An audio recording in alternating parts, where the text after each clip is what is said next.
अस्सलाम वालेकुम रहमतुल्लाहि व बरकातुहू। दोस्तों, हीरा ग्रुप ऑफ कंपनीज़ के ताल्लुक़ से एक ख़बर जो मैंने कल प्रिंट मीडिया हिंदी उर्दू के लिए मुल्क भर के अखबारों को भेजा था। माशाल्लाह वो तमाम मुल्क भर के कोने कोने में, कश्मीर से कन्याकुमारी तक, कलकत्ता से लेकर के तमाम मुल्क के कोने कोने और चप्पे चप्पे में उस ख़बर को अल्हम्दुलिल्लाह बड़े पैमाने पर शाया किया गया है। और मोतबर और मौक़र अखबारों ने भी, जैसा कि सियासत अखबार मुंबई ने भी उसको शाया करके मेरी उस ख़बर को अच्छी कवरेज दी है। मैं तमाम अखबारों को जो है इस कुशादा दिली के लिए, मेरी ख़बरों को इशाअत करने के लिए तहे दिल से मशकूर हूँ। दरअसल ख़बर क्या थी? ख़बर वही थी, जैसा कि आप लोग जानते हैं कि हीरा ग्रुप ऑफ कंपनीज़ का मामला, हीरा ग्रुप के इन्वेस्टरों की तमाम जायदादें, हीरा ग्रुप ऑफ कंपनीज़ की तरफ से बनाई गई तमाम बुनियादों को खोखला करने के लिए तीन तरह के लोग उसके पीछे लगे हुए थे। एक तो सियासतदान, दूसरे ज़मीन माफिया, तीसरे बदउनवान बदकिरदार ऑफिसरान। तीनों के अलग अलग मंशा थी। सियासतदान की मंशा ये थी कि किसी भी तरह से हम मुल्क भर में दंदनाते हुए फिरते रहें और कोई भी उनके तमाम मुल्क भर के मुसलमानों को बेचने का कोई शाखसाना पेश न कर सके, कोई खुलासा न कर सके। सियासतदानों की मंशा ये थी। दूसरी तरफ ज़मीन माफियाओं का एक मकसद ये था कि हीरा ग्रुप ऑफ कंपनीज़ के उन सरमायाकारों से बनाई गई तमाम ज़मीनों पर, जायदादों पर और उनके ज़रिए से, उनके पैसों के ज़रिए से खड़ी की गई तमाम तरह के, चाहे वो मॉल्स हों, चाहे ज्वेलरी शोरूम्स हों, चाहे हीरा ग्रुप ऑफ कंपनीज़ के कोई भी कारोबार हों, वो लोग उसको हड़प लेना चाहते थे। वहीं पर बदउनवान ऑफिसरान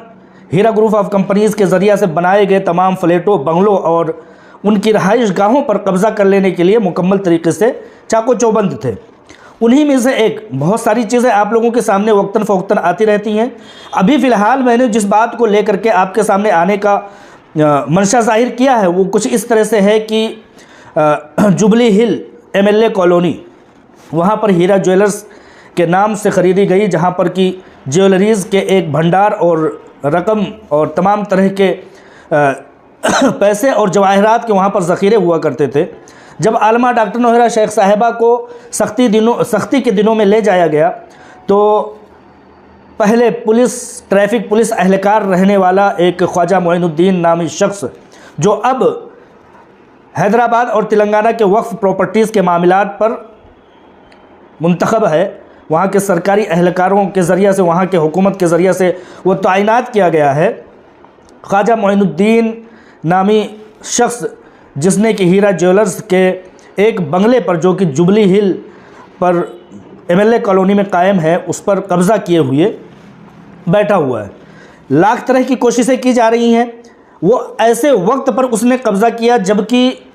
उस बंगले के सामने अटैचमेंट का बोर्ड लगा हुआ था। अटैचमेंट के बोर्ड का मतलब ये होता है कि किसी भी तरह से जिसकी जांच पड़ताल होती है उसमें कोई तकरीबकारी ना कर सके। तो दूसरी तरफ उसका फ़ायदा ये होता है कि कोई भी लैंड ग्राइबर, ज़मीन माफिया, कोई भी बदउनवान ऑफिसर ख्वाजा मोइनुद्दीन नामी शख्स की तरह से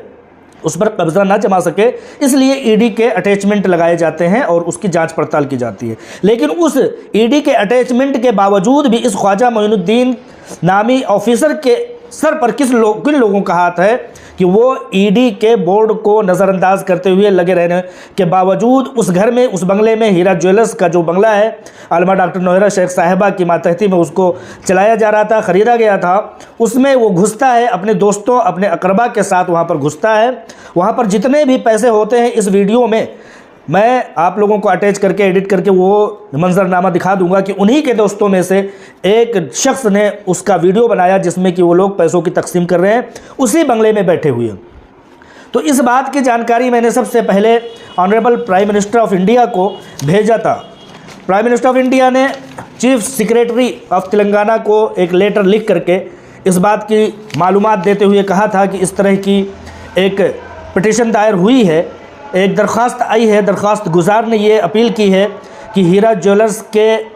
बंगले में एक ख्वाजा मोइनुद्दीन नामी शख्स कब्ज़ा किए हुए बैठा हुआ है और उसमें रहाइश पजीर है। और यहीं तक बस नहीं है, उस शख्स ने, ख्वाजा मोइनुद्दीन नामी शख्स ने जाली प्रॉपर्टीज़ के पेपर बना लिए हैं और बना करके बड़े धड़ल्ले से अपने आकाओं के शहज़ोरों पर वो उस बंगले पर क़याम पज़ीर है। वहाँ पर पाए जाने वाले तमाम तरह के ज्वेलरीज़ को उसने अपने दोस्तों में तकसीम कर दिया, बेच दिया, फ़रोख्त कर दिया और पैसों को भी आपस में तकसीम कर लिया। इस चीज़ के बारे में प्राइम मिनिस्टर ऑफ इंडिया को लेटर लिखा गया था। प्राइम मिनिस्टर ऑफ इंडिया ने सेक्रेटरी ऑफ तेलंगाना को ये लेटर लिख करके बताया था कि पता किया जाए कि इस बारे में क्या कुछ चल रहा है। लेकिन बहुत ही अफसोस के साथ ये कहा जा रहा है कि अभी तक चीफ सेक्रेटरी ऑफ तेलंगाना ने किसी भी तरह का जवाब दाखिल नहीं किया है, जबकि इसको 10/1/2023 जनवरी 10 तारीख को इस साल के इस लेटर को भेज दिया गया था। अभी 3 महीने से ज़्यादा होने को आए हैं, लेकिन अभी चीफ सेक्रेटरी ऑफ तेलंगाना ने कोई भी जवाब दाखिल नहीं किया है। इस बदउनवान बदकिरदार ख्वाजा मोइनुद्दीन नामी शख्स के कितने असर और रसूख बड़े हैं कि उसको प्राइम मिनिस्टर ऑफ इंडिया के किसी भी लेटर का कोई भी जवाब देने की ज़रूरत नहीं महसूस हो रही है। लेकिन मैं भी बताना चाहता हूँ, ख्वाजा मोइनुद्दीन साहब ने मुझे फ़ोन करके ये कहा था कि मुतीउर रहमान साहब आप इस मामले में ना पड़ें, आपके ऊपर मुकदमा हो जाएगा। तो मैंने कहा था कि ख्वाजा मोइनुद्दीन साहब, सबसे पहले आपकी बुज़दिली का सबूत ये है कि आप फ़ोन करके मुझे बता रहे हैं। बहुत बेहतर होता कि आप कोर्ट में जा करके और मेरे ऊपर केस दर्ज करते अगर आप हक़ पर थे, लेकिन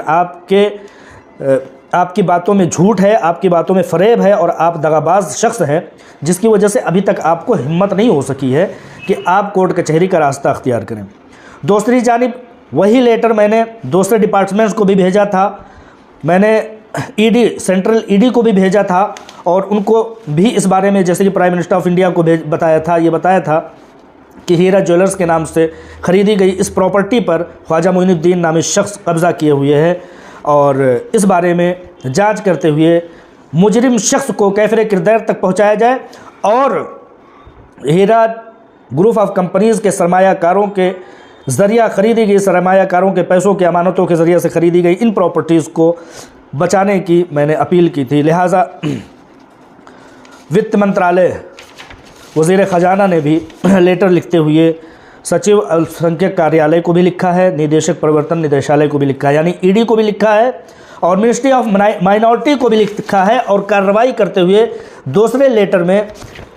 वज़ीर ख़जाना ने भी इस पर कार्रवाई की है, जिसकी खबर मैंने कल अखबारों को, प्रिंट मीडिया को इस लेटर के हाथ में आने के बाद मैंने ये जानकारी दे दी थी, जिसको बड़े पैमाने पर अखबारों ने शाया किया। और ख्वाजा मोइनुद्दीन नामी वक्फ प्रॉपर्टीज़ के मामले पर फायज़ अभी फ़िलहाल ऑफिसर रहा हुआ, उस शख्स के ऊपर कार्रवाई करने के बारे में अखबारों को भी, मीडिया को भी मैंने बताया और बड़े पैमाने पर वो खबर आज सर्कुलेट हो रही है सोशल मीडिया पर। मैं कहना चाहता हूँ आप तमाम हीरा ग्रुप ऑफ कंपनीज़ के सरमायाकारों से कि जहाँ आलमा डॉक्टर नौहरा शेख साहिबा आप लोगों के पैसों के बचाने की कोशिश में लगी हुई हैं, वहाँ जहाँ आप दूसरे अफवाहों पर नज़र रखते हैं, इन हकीकत हाल पर भी आप नज़र रखें। आपका पूरा हक़ है कि हीरा ग्रुप ऑफ कंपनीज़ के साथ उनकी लड़ाई में, जो लड़ाई सिर्फ़ और सिर्फ आप लोगों के लिए चल रही है, उसमें आप लोग मुकम्मल तरीके से सहयोग करें। और देखें कि हैदराबाद में ख्वाजा मोइनुद्दीन नामी शख्स के ऊपर किन शहज़ोरों का हाथ है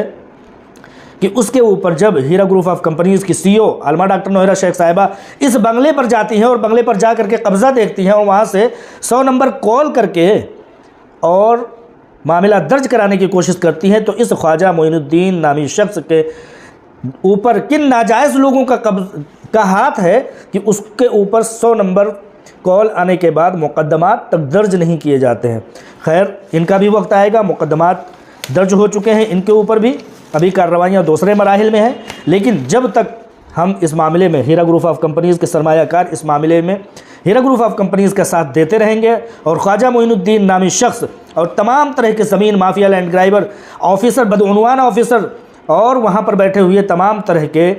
बदउनवान पूरे मुल्क भर में घूम फिर करके ऑटो को फ़रोख्त करने वाले लीडरान का हम चेहरा आवाम के सामने लाते रहेंगे, इस हकीकत हाल के साथ कि आखिर ये ज़मीनों की बड़ी बड़ी जायदादें तुम अपने कब्रों में नहीं ले जा सकोगे। जिस तरह की तुम्हारे बाप दादाओं ने भी बहुत बड़ी बड़ी ज़मीनों के, बाबरी मस्जिद तक की ज़मीनों को, बाबरी मस्जिद तक की दलाली कर डाली, वो गए तो अपने साथ ज़मीनों का एक टुकड़ा नहीं ले जा सके, उनके साथ अल्लाह तबारक व तआला का क्या रवैया, क्या सुलूक हो रहा होगा, आप लोग इस बात से अंदाज़ा लगा सकते हैं। लिहाजा इन तमाम बदउनवानों को मैं इतना कहना चाहता हूँ कि एक भी धुर, एक भी इंच अपने साथ आखिरत में नहीं ले जा सकते। लिहाजा तुम लोग ये किस काम के लिए, चंद दिनों की इस ज़िंदगी के लिए क्यों इतनी बड़ी बड़ी बदउनवानी और मज़लूमों को सताने का काम करते हो। मज़लूम की आह हर तरह से रब्बे कायनात के अर्श से टकराती है। इंशाअल्लाह ताला इन तमाम लोगों का भी जल्द से जल्द एहतसाब होगा। मैं उन मीडिया वालों की इन कवरेज को बहुत बहुत मशकूर होते हुए शुक्रिया अदा करता हूँ। आप लोगों से कहता हूँ कि इन लोगों की स्याह कारनामों को आप लोग ख़ुद भी जानें और लोगों तक भी पहुँचाने की कोशिश करें। अस्सलामु अलैकुम व रहमतुल्लाहि व बरकातुहू।